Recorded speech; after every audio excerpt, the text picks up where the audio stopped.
On this week's episode of Rebooked, we're doing a quick Rebooked recap for y'all. The three meaties here have been going over their thoughts on who's going to win the men's or women's Elimination Chamber matches. Have their thoughts changed over time, or will they stick to their ideas of who will walk away with spots in main event matches at WrestleMania? Matt, you have to make the case for why Alexa Bliss will win the Elimination Chamber. Am I going now? Go for it. Watch the Royal Rumble. Argument over. Boom. Yeah, exactly. Biggest pop of the night. It is a testament to the kind of effect she's had on the fan base. The idea that, I think 2 years? 2 years.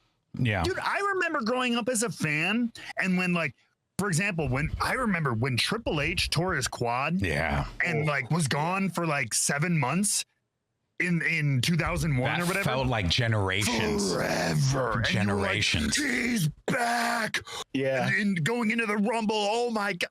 2 years. It's almost unfathomable to my 13-year-old brain. Yeah. So the idea that people remembered and were so happy she has that kind of star power, that kind of influence on the audience. I'm biased because she's a personal friend of mine and she's very, very nice and I like good things to happen to her. But she's one of those people that people will always, it's been since NXT. She has a likable way about her, even when she's being bad. She's adapted. She's gotten better and better every time she's come around. And she just has this magnetism that I think people want to see her in the spotlight. And I think this is not your argument, Jake. Shut up. I didn't say anything. I did. Wait. Oh, sorry. I thought I heard a chirp like you were gonna make a point or That's how passionate he is. That's how passionate he is. Debate mode. Someone took student debate seriously in high school. I wish I probably should have. I wish I did. I wish I had it. Honestly, she's so new back, so I don't have a lot of she won all these matches, or she's been on a roll, or she doesn't have that recent resume that I can kind of lean on. So it's just look at the influence and kind of impact she's had since returning. And I think that is more than enough to give you the faith and confidence to put her in a prime position. Yeah. Heading into the biggest show of the year. Yeah, I agree with all of that. What a way to jumpstart her story back. Mm-hmm. Yeah. You know, because I think what you could do, which would be fun, is she goes to Mania and loses, and maybe that's what starts getting her back involved with the Wyatt Six. Could be. Sure. Yeah, could be. You are going to make the case for Liv Morgan. All right. Well, she was number one on the list. That's why I was doing that. Anyway. Okay, number one. We need the best of three. We've had two matches between Liv and Rhea, and we need the third. We need the third to put an end to it once and for all. That's my case for why Liv could win the Rumble, or win the Elimination Chamber. Yeah, I mean, she's still incredibly popular. I know a lot of people got tired of of seeing them fight so much, especially when it seemed like they were fighting and the title was never on the line, and Rhea just somehow always won, or she just always came out and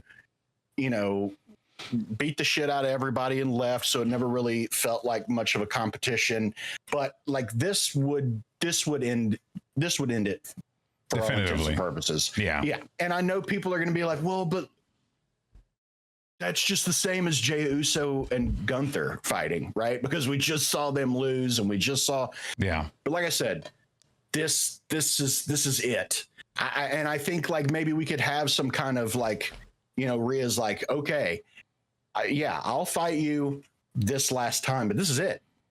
If you can't beat me, we're done. It's done. Yeah. For as long as I have the title, you can't challenge for it. Yeah. It's over.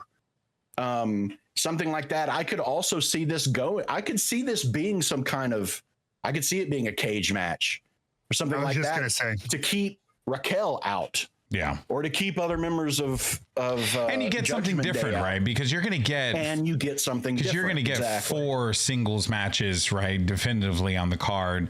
You might as well throw in a spanner for one of them. And you know, what better to do that than a cage match at Mania? That would be, I see a moment where Rhea picks up Liv and throws her onto the cage, and she grabs on like a little spider monkey, climbs up top, and you know, and they fight up there. And I think it could be a real fun match still. I would not be shocked if you get Naomi and Raquel in there, and then they just, you know, eliminate one another, and that leads to a tag team title match at Mania or something to that effect.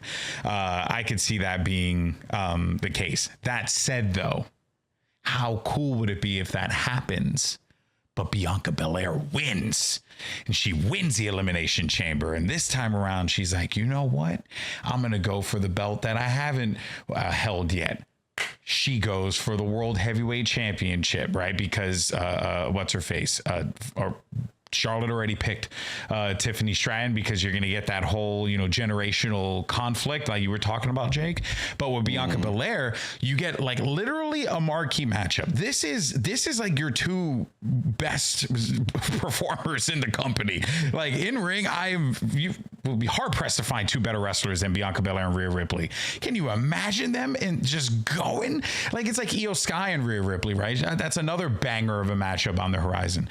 So I think like you set yourself up with 2 of your biggest stars, and you can even get this really cool angle with the tag team championships, kind of like what they did with what was it, but Sami Zayn and Kevin Owens when they fought for the tag titles, or you know, I'm trying to think what was like Damian Priest, right? Like that one when, like, you know, they lost the belts, but then he cashed it in and won the title that night. Like, you can kind of go in some really fun directions with this, with them losing the tag titles, but then Bianca winning, and then setting up Jade and Bianca, because why didn't Bianca try and like fix things when Jade got jumped?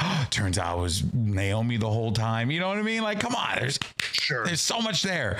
There's a lot of directions that they can go in. It just feels out of place for Rhea Ripley, which I don't know if that is necessarily going to work out. Can Bayley win the Elimination Chamber? And if she does, how does this play out? Of course she can win the chamber. She's Bayley. Okay? Like, this woman's done it all. Yeah. It's true. She's the first ever women's tag team champion. You know, she's won multiple world championships. You know, she's won a Royal Rumble. Yeah. Like, why not have her win a chamber? You know, I could see her absolutely. I think that's an interesting, another interesting match. It's kind of like, you know, the present versus the future kind of, in a way. I mean, you already have that with Tiffany and Charlotte. Yeah. You know, like having these 2 in a fight against each other. I mean, I think would be, I think that would be a lot of fun. I think it could be really good. I wonder how you kind of build that story up, but I think what you could do is, because one thing that Bayley's been doing a lot recently. I mean, she was in the title match last year, against Io Sky, and I don't know, I don't see it happening, but if Io beat Rhea the Monday after, and now it's a rematch of Io and Bayley at May, I don't know. She's had some success here and there, but she has been chasing gold. And she has failed to acquire gold every step of the way. So, you know, it's a real easy thing. Bayley's been doing a face run for a while. I think it'll be really easy for her to go bad guy and want to take the belt that she hasn't had a chance to hold yet, which is the Women's World Championship, which I think, you know, honestly, when you think about belts on the show right now, the Women's World Championship is definitely the A belt. You know, like because of just Rhea Ripley, but also like the matches that they've had for it, how much more, like, I don't know. Yeah, it definitely gives me that aura. Naomi. So Naomi qualifies by defeating Chelsea Green, a decision that none of us agreed with. This is all just set up for a tag team match for Liv, Raquel, and Naomi, and yes, and it's going to tie Jade Cargill back in, and there's just going to be a lot of things that happen here. So there's just no world that Naomi's winning. I just don't believe it. But the way that this would work out is Naomi goes into the chamber. It comes down to one-on-one between Bianca and Naomi, because that would be the only like good way that it'll end, right? Between like the two of them being tag champions, and then Naomi gets the one over. And again, you can kind of make the same case for Bianca. We didn't make it last week because Naomi wasn't qualified yet, but this same thing can kind of apply to Bianca because you could just revert, like work it the same way. Naomi wins. Bianca's like, whoa, what the hell? You turned your back on me. Jade Cargill comes up. Jade's like, hey, you know, Naomi was only in here to use you, to use the success, to use the tag titles to get her this opportunity. To which then something happens, they lose the tag belts, and then but how does Rhea Ripley fit into all of this? I mean, she can kind of just be like the, you know, outside looking in. Maybe you can even get Bianca involved in the matchup, but that would be the only way that I would see her winning. If Naomi were to win, there's got to be a heel turn.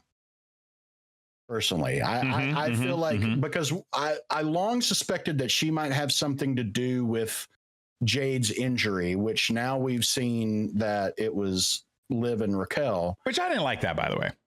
I didn't either, but that still doesn't mean that Naomi's not involved. True. It could have been hey, I'll get her out of the picture. Yeah. I want, you know, it could have been something like that. And that's where you have a built-in, like, okay, you know, Naomi versus Bianca, and that's kind of a focus in the Elimination Chamber, or maybe it comes out of that, right? Maybe that's something that comes out later that, you know, hey, she had her opportunity, but like you said, she used you. I don't really see that happening. The Prodigy. That initial zoom in was the Prodigy. I think this one's very intriguing. I mean, my case for her winning, like we talked about it in our last show with AEW of striking when the iron's hot, right? I don't know if it's 100% hot yet. Yeah. For Roxanne, but her winning this on top of being the Iron Woman for the Royal Rumble would skyrocket her. I think she would immediately skyrocket in popularity. We have three people who potentially can all just be so concerned and involved with each other that they're just going to take each other out, that she could sneak in and sneak a win. Yeah. I mean, because that's kind of like a little bit her thing right now. She's you know, she's quicker, she's smarter, she's, you know, sneakier. She's, I don't know, but she's just got this great aura. She's great in the ring. She's great on the mic. We know she's a future star. I am all for strapping a rocket to a future star and giving him that opportunity and seeing. I mean, obviously they trust her. She can get the crowd on her side really quickly because of that. Like, you know, she's a smaller wrestler. She's got that never can die attitude. She fucking calls herself the Prodigy. Like, it's you got to have a certain amount of like ego to do that, and she like owns that. So yeah, I'm excited for her. It is a real possibility that she wins the Elimination Chamber. This is what my likelihood looks like to win the women's. Okay, so for our audio listeners, go for it. I think least likely Naomi and Bianca. Okay. Mostly because of that. I have Liv at number 2, which I know we talked about her. Probably not, but if we look at history and we look at, I mean, a case can easily be made, and I don't disagree because it's Rhea Ripley. You know, so I'll put her there. I'd say Roxanne is 4th most likely. Bailey is 3. I think Alexa Bliss is winning it though. You know, I thought that too, but I can't help but think like, did you see her most recent like interview promo thingy where she like showed up and was talking? I forget to who she was talking to. On the Wyatt Six, the graphic, the Wyatt Six stuff started popping up. That's the thing that holds me off from saying that Alexa Bliss will win, because I don't want Rhea Ripley versus another team again. I'm tired of that. We already did that. So if we do Rhea Ripley versus another team, the Wyatts have basically been faces. Exactly. So that's why I don't really know if you're going that route and you're already incorporating Alexa into that team and their faces, then I don't really know if that is going to be, I don't disagree that it will be a banger WrestleMania match and it'll be a stadium level WrestleMania match without a doubt. It's just, I don't know if narratively that is like where they are, it feels like it's going to be Bayley or Roxanne Perez. That's what it feels like for me. I mean, we'll see. I'm good either way. I'm good either way. I mean, look, I'm in. Moving on, though, to the men's chamber. John Cena. Jake, make the case why John Cena wins the Elimination Chamber. Well, God damn it. If I may borrow a play out of Matt's playbook, he's John fucking Cena. I mean, he's on the Mount Rushmore, if not the greatest of all time. Yeah. How can you not put him in that position against someone like Cody Rhodes? Yeah. I mean, like that. It's so perfect. It's so perfect. Old Superman versus the new Superman. He's kind of been failing for the last several years. He hasn't really been in a top title feud. Sure. In what, since like the mid-teens or whatever. So, I'm gonna just pose that back to you, Jake. Of like, we talk about this idea of like, oh, should we see him struggle to get back? I have opinions either way, but since you're the one making the case, how do you feel like that plays in? Because he has been, in theory, failing in WWE kind of for a while. Right. Should we continue to see that? Do you still think that works? I think this is a different Cena. I think this Cena is more focused than the one that we have seen. The last one was just the happy-go-lucky. I'm happy to be here, and I love all you, the WWE universe, and you make this possible. And this sumbitch wants a title now. This so you think that makes him more 17. Likely to fail? No, I think it makes it. I think what it does is it's the reason why I think it's more interesting if he does fail.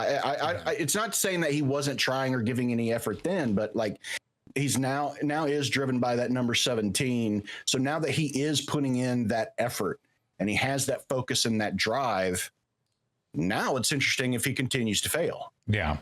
Let's talk about CM Punkius winning the Elimination Chamber. Very likely thing to happen because CM Punk, by hook or by crook, wants to main event WrestleMania. And now he has the clearest pathway that he's ever had in his entire career outside of having the WWE Championship and fighting The Rock and then losing to The Rock right before WrestleMania, to main eventing the show of shows and going up against Cody Rhodes. It makes so much sense. But here's the thing, right? Here's where I'm like, I don't know if we're going to get to CM Punk winning the Elimination Chamber, but I do believe that CM Punk will be in the match no matter what, because I think that is where he's going to call in his favor to Paul Heyman. He's going to do something to get himself into that matchup one way or another. I just have this feeling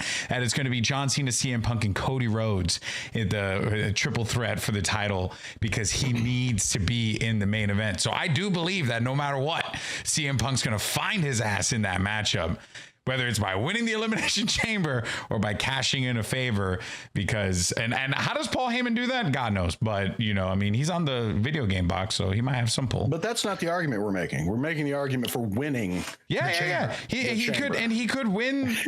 Now, the other thing, too, is in him winning the chamber, he'll more than likely do so by pinning Cena right at the end, right? I cannot see a world that this doesn't come down to Cena and Punk right at the end, because those are the two guys with the most to lose, so to speak, going into Mania, because they're both kind of in a very similar story. Just one's a lot more public about it than the other one is. How long is CM Punk realistically going to keep on going, right? Right. The guy just came back from a massive injury. His last feud nearly broke him. So what, like he's now supposed to like be the shepherd of the company moving forward? No, he's in a similar position of John Cena. So they're both very desperate. I could see both of them pulling off some crazy shit to try and get the win. But the thing is that John Cena's always had it over CM Punk, but maybe outside of that one time in Chicago, but maybe this time CM Punk gets his man, gets his day, and gets his main event against Cody Rhodes at WrestleMania by hitting the GTS smack dab in the middle of the ring onto a John Cena, and that's it. He going to Mania. I think the biggest case for CM Punk main eventing WrestleMania is that he hasn't. Yeah. I think that's the biggest case that you can make. And look, like CM Punk, Cody Rhodes sells. It sells. Yeah. And I like the idea of it being a triple threat because that way Cody doesn't have to eat the pin. If CM Punk does win, if that build is right with him and Cody, that could be the moment. I mean, it could be Punk getting what he always wanted, winning a main event at WrestleMania that he never got to quite do. Or it could be Cody establishing his dominance on the top of the mountain that is WWE even further. Again, it's all how you weave. So truly anything could work. Drew McIntyre, number one. Matt, you got to make the case. Why does Drew McIntyre win the Elimination Chamber? Which, by the way, that's very doable. Oh yeah. Even though we saw some of it play out last year, I feel like the ramifications of last year can kick into even again. We saw so much him and Punk, the stuff with him and like Damian Priest. Like we saw a lot. Yeah. But I feel like depending again on how you tell this story, that could all be viewed as kindling on this Drew McIntyre flame, because he was already going into all that so mad at all the bloodline stuff, but then Punk just pissing him off all of last year, almost serving as a distraction to his goal of getting back to the world title, screwing over people like Roman Reigns who punished him and all that. So he kind of was distracted from that thanks to Punk.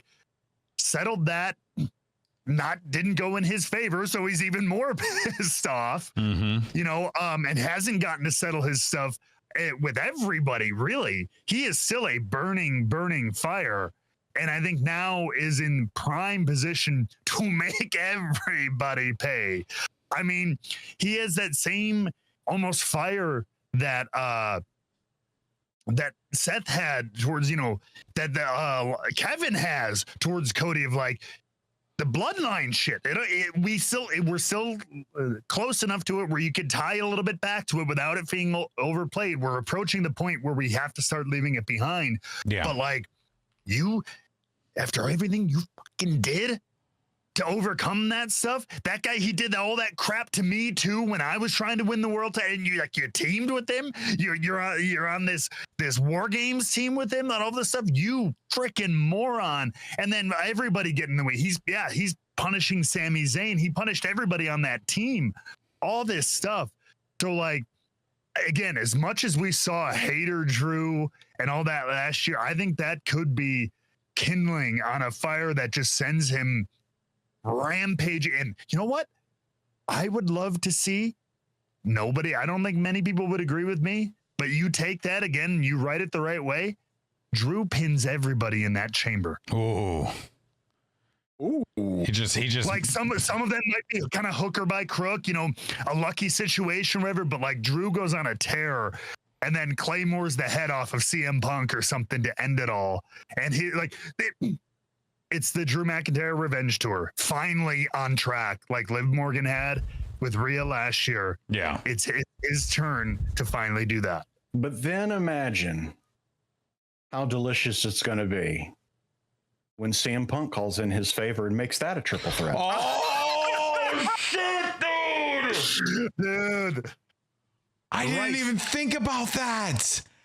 Bro, we've been looking at John Cena this whole time, when I think we should have been looking at Drew. I think Drew's going to win. There's a possibility that Logan Paul wins the Elimination Chamber.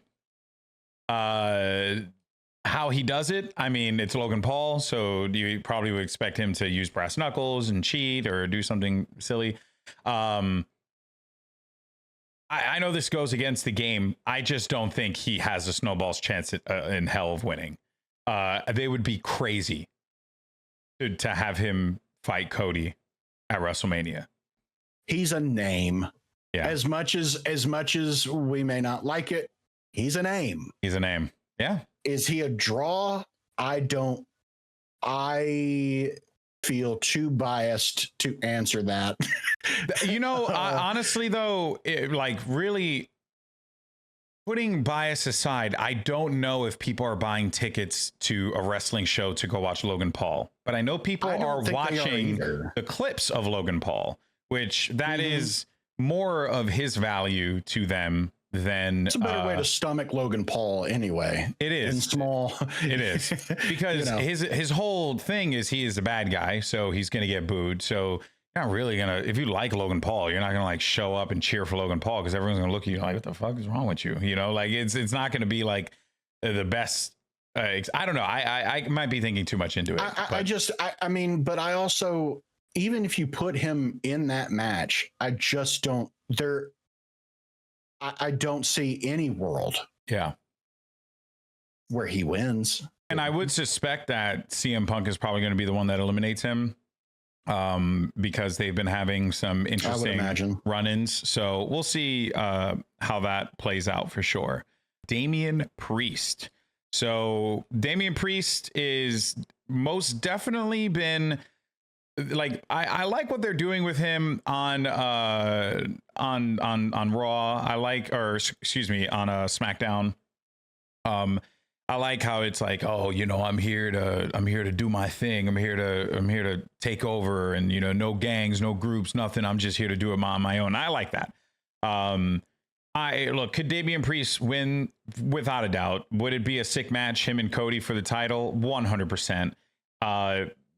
It will be very difficult for that reality to come to fruition. But if we were to plan it, I would say he would more than likely win by going over probably like a CM Punk or one of the legends. He'd have to like beat one of the notable names, right? So that this way it's like, oh shit, Damian Priest is like in it, right? Going over a legend in an epic matchup that kind of like King makes him as like a new, you know, guy. It's not impossible. I just don't know I don't know what the story is there. Yeah. And it's not to say that Priest isn't worthy of being in that spot or capable of doing. I mean, we've seen him in that spot and he will be there again.